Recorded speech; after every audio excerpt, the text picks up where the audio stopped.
السلام علیکم۔ اعوذ باللہ من الشیطان الرجیم، بسم اللہ الرحمن الرحیم۔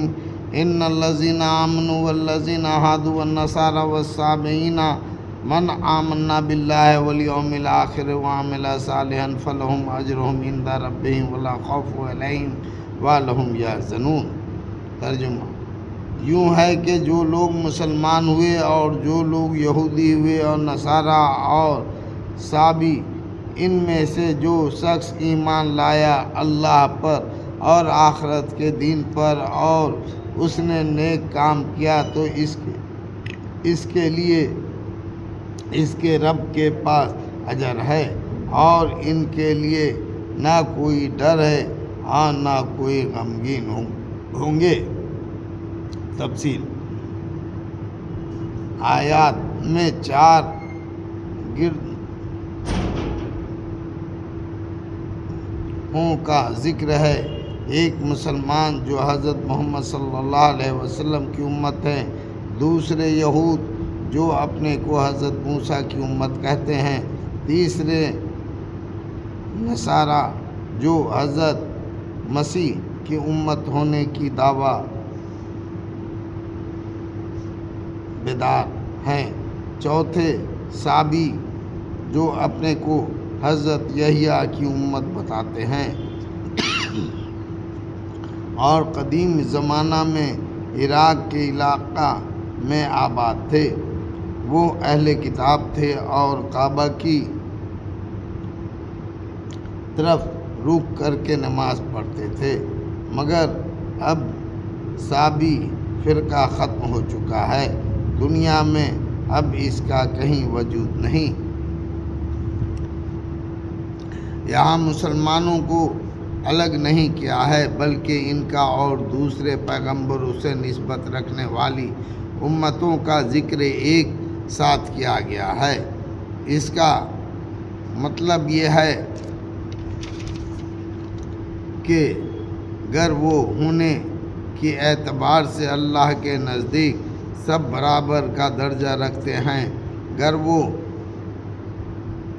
کے اعتبار سے ایک گردہ اور دوسرے گردہ میں کوئی فرق نہیں، سب کی نجات کا ایک ہی محکم اصول ہے اور وہ ہے ایمان اور عمل صالح۔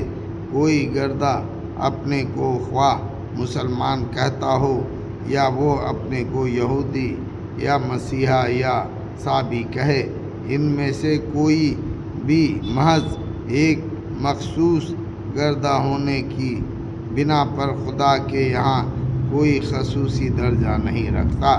درجہ کا اعتبار اس پر ہے کہ کسی نے خدا کی منشا کے مطابق اپنی عمل زندگی کو ڈھالا۔ نبی کے زمانے میں جب اس کے ماننے والوں کا گردہ بنتا ہے تو اس کی بنیاد وہ ہمیشہ ایمان اور عمل صالح پر ہوتی ہے۔ اس وقت ایسا ہوتا ہے کہ نبی کی پکار کو سن کر کچھ لوگوں کے اندر ذہنی اور فکری انقلاب آتا ہے، ان کے اندر ایک نیا جذب جاگتا ہے، ان کی زندگی کا نقشہ جو اب تک ذاتی خواہشوں کی بنیاد پر چل رہا تھا وہ خدائی تعلیمات کی بنیاد پر قائم ہوتا ہے۔ یہی لوگ حقیقی معنوں میں نبی کی امت ہوتے ہیں۔ ان کے لیے نبی کی زبان سے آخرت کی نعمتوں کی بشارت دی جاتی ہے، مگر بعد کے نسلوں میں صورتحال بدل جاتی ہے۔ اب خدا کا دین ان کے لیے قسم کی قومی روایت بن جاتا ہے۔ جو بشارتیں ایمان و عمل کی بنیاد پر دی گئی تھیں، ان کو محض گردہی تعلق کا نتیجہ سمجھ لیا جاتا ہے۔ وہ گمان کر لیتے ہیں کہ ان کے گردہ کا اللہ سے کوئی خاص رشتہ ہے جو دوسرے لوگوں سے نہیں ہے۔ جو شخص اس مخصوص گردہ سے تعلق رکھے، خواہ عقیدہ اور عمل کے اعتبار سے وہ کیسا ہی ہو، بہرحال اس کے نجات ہو کر رہے گی، جنت اس کے اپنے گردہ کے لیے ہے اور جہنم صرف دوسرے گرداہوں کے لیے ہے۔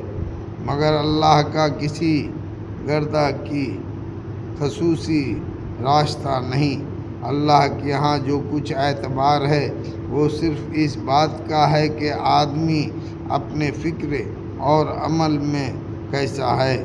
آخرت میں آدمی کا انجام کا فیصلہ اس کے حقیقی کردار کی بنیاد پر ہوگا، نہ کہ